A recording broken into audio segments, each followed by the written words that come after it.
Well, welcome back to the Matside studio here at the Nippon Budokan. It's day 4 of the World Championships, and I'm delighted to be sitting alongside the International Judo Federation head refereeing director, Mr. Juan Carlos Barcos. A very good afternoon to you, Juan. Very good afternoon to you all, yes. Juan, I'd like to ask you, well, a million questions, but I know we've only got time for 2 or 3. So maybe I'll just throw it over to you to talk about the process and just how difficult it is to deal with the refereeing aspects of such a big and important event. Oh, thank you for giving the opportunity to explain how we work. Obviously, the referees are the most important group for judging the match, obviously referee in the middle and 2 judges. But after, in case of we can have some controversial situation, we have what we call supervisors, that there are Olympic or world champions, like Neil Adams or Udo Kelmach or Mr. John. So people who know judo, and helped by the technology, we can have a very clear opinion in order to give the best result and in order to make that judo can be honest and we can maintain the fair play. This is fundamental for our sport because our sport is such a difficult sport that it depends on the angles, it depends on the positions. But we have the opportunity to watch directly, but also to be helped by the zenithal camera, one camera on one side, another camera on another side, and that's why sometimes what people can understand is not the real decision according to our current rules. And the most important thing again is to be sure that our sport can show the quality and can show that the judgment is proper and fair.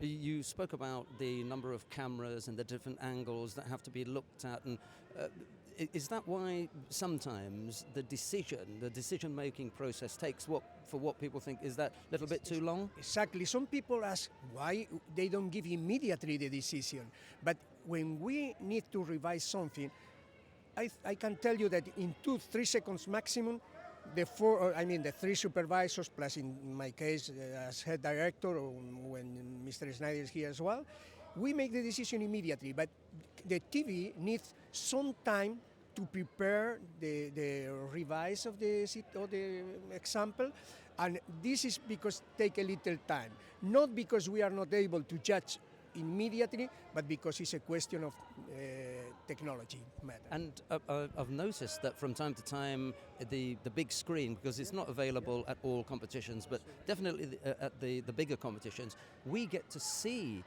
those replays, because that's incredibly helpful. It's fantastic because what our feeling, our eyes are not prepared to let's say to check everything, you know. And after it's very nice when the public say, wow, and everybody's thinking, for instance, Ippon. But after, we can see that the landing is not in the back, but is on the side. So that's the reason why we must be accurate and we must be fair, because it can change dramatically the result of the fight depending if it is Wasari or Ippon, okay? And this is our responsibility, this is our obligation, and that's the reason why we try to do our best with the best possible people. I saw one in particular yesterday where it was an incredible big technique, and they went high in the air, and it came down, and the crowd were on their feet, and they were screaming, and the referee said, Wasari. Right. There was almost a laugh from the crowd, as if to say, come on, you know, that must be Ippon. And then they showed in slow motion on the big screen, and to be honest, it was just about Wasari, because there was just the landing and then the turning off to the front. So sometimes it's very tricky. That's the point, because again, we must be sure that the landing is practically totally on the back and with all the conditions for Ippon. And we have some rules that we must respect. We can change the rules, no matter if it is possible to do it perhaps in the future. But so far, we must maintain this balance, you know. But to be honest, we are so happy with the judo evolution, because I can tell you, during these 3 days, the percentage of positive scores is nearly 87%. is amazing. And also the golden score is, well, let's say the percentage is not so high. Sorry, Ron, it was so funny. The stadium announcer just mentioned golden score in exactly the same time that you mentioned golden score. But golden score is very, very exciting as well. And in the most of the cases, we have as well a 75% that the golden score finish in positive situations. And I have to go with you on the golden score. There were 2 or 3 yesterday where you'd have to say, even if they were 6, 7, 8, 9 minutes, you didn't want them to end. They were just so riveting. At the beginning, we were very worried about the timing because we said, come on, perhaps. But to be honest, we have an average after more than 8,000 fights, and the average is 1 minute 35 seconds. So this is the real. But it's fantastic when there is perhaps in some cases even 7 minutes. But the wonderful thing is that the right winner can leave the mat as a winner, you know. Oh, I have to mention something to people at home now that is really personal, because Juan Carlos Barcos has been around for longer than I could remember. So as I was coming up and seeing him as a referee, first of all, and I didn't know him personally, but later as the head refereeing director, he mentioned something once at a meeting that's really stuck with me, which is the aim of the refereeing commission is to make sure that the right winner leaves the tatami. And for these, 3 days, I haven't seen one where I thought, ooh, that was the wrong winner.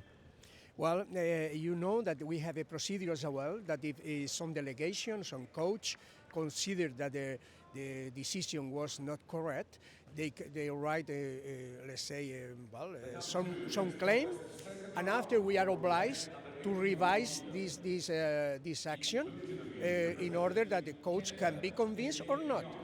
To be honest, during these 3 days, we didn't receive any complaint at all, and only in the case of the Italian delegation, when the coach, in a very polite way, he came to watch the action after he was totally convinced that it was in accordance with our rules.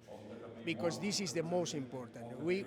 This is our commitment, this is our responsibility, because the effort of IGF and our president, Mr. Visser, that he's doing for getting our sport in the best place possible, the referee must be at the same level that the judo level, the organization level, the sponsoring level, and this is what we are going to do in the near future. I'm glad you mentioned about that particular fight. We won't go into it too much, except to say that I also spoke to Manuel Lombardo afterwards and the coach, and I said, irrespective of what has happened here, your behavior at that time to just bow and to accept, and as the coach to bow and to accept was just exemplary, really. Follow me.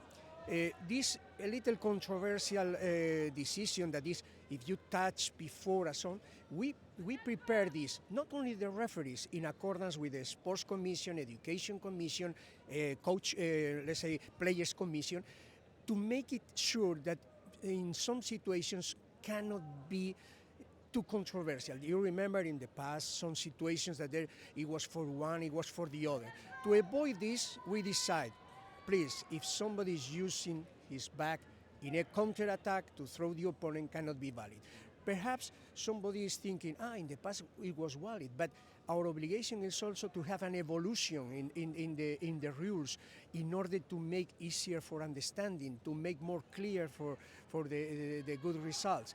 And we are satisfied that we are, I think, in the good track. And the point is that, again, we want that judo can show the quality of a sport, as a sport, but also the quality as a different sport, a way of life. And I just want to reiterate what Mr. Barcos has said there, that particular action that we were talking about was agreed by the coach on reflection, that the decision had been given in accordance with the rules, and he accepted that. Yeah. That's the point. Something that perhaps for the majority of the people can say, I cannot understand. But we have an incredible seminar in Mittersill in January, all the coaches, let's say referees, and we make it clear how was the condition to apply in a case of Cadets when it's possible to award something or not. And in this case, it was in accordance with the rule that it was not possible to give. And I think you explained very well, because it was not possible to give a score for Tori because he lost the control, and he was not possible to give the score for Uke because he used his back to throw the opponent in a Kaesibata technique. And that's the reason why the decision of the supervisors and director was to say, Majime. That's the case. And I also wanted to say something about the position of the referee. Right now, he's looking at one thing, but we can see from this angle that Blue's continuing with this action. He's continuing this push. He hasn't given up there yet. So we cannot at that point say that he has been taken over. And actually, another thing that came to me when we were watching it was only at the very last second can we say, okay, he has affected some kind of Sutemiwaza. But you cannot affect Sutemiwaza at that late stage. You have to have shown earlier that you have taken it over. So all these things, when you're adding up, says for us, no score. It's very important to this didactic way for the people, because people know judo, understand judo very well, and the public is amazing in every part of the world. Especially here. But sometimes this evolution of the rules, or the interpretation of the rules to avoid bigger mistakes, that means that sometimes perhaps there is a delay in the information that is coming to the normal people, But again, I think the wonderful thing of judo is that the judo lovers, the public, they respect so much all the details of our sport that is amazing. Also, I mean, coaches, how they behave. It has been an incredible evolution that make our sport very special. And then finally, away from the refereeing matters, I just wanted to ask you, because we've known each other for a long time, we've seen God knows how many world championships. This one in particular, I'm going to stick my neck out here and say something. This, for these 3 days, I can't remember a world championships with just so much good judo. Perhaps I am a little too subjective, but I can tell you I was starting refereeing the Olympic Games in Moscow. So, in my humble opinion, for me it's the best competition ever, so far.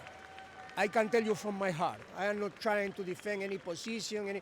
What I am saying is that the judo that I'm watching here, wow, it touched my heart. I understand why so many people are so passionate for our sport, because it's incredible. Men and women. Lovely thing. I was just about to say men and women. Let's say, because, for so many years it has been a fairly, strong male-dominated sport. But if we just looked at the women, Daria Bila did, Abe Uta, and then yesterday, Krista Deguchi, incredible. And don't forget, our sport, same rules, same judogi, same prize money, same respect, same techniques. Wow, this is not easy in the most of sports, and I think we can be proud of that we are able to maintain this equity and this level of respect between men and women. This is fantastic. And then finally, want to add one thing in, and I know Juan's going to agree with this. We had the International Judo Federation gala dinner a few nights ago, and there was a representative from the International Olympic Committee who came to present a special prize to the president of the International Judo Federation, Mr. Maris Visa, who on behalf of the IJF was receiving, in recognition of the inclusion of a mixed team event. So this for us is the icing on the cake, because other sports are now following judo. Absolutely. To be honest, again, we should appreciate the effort of our president, because he has made a revolution in the way of presentation. Judo is always the same. I mean, from the Jigoro Kano principles, the values, has not changed at all. But the way of presenting, the way of evolution, the way of getting partners, this is incredible. And I think this is going to be something special for the evolution of our sport in the near future. Juan Carlos Barcos, you have an open invitation to come down here whenever you like, because I know people at home want to hear your opinion, and I know you've got your job to go back to. So we're going to let Juan Carlos Barcos go back to that. Thanks very much, Juan. Thank you very much. Thank you.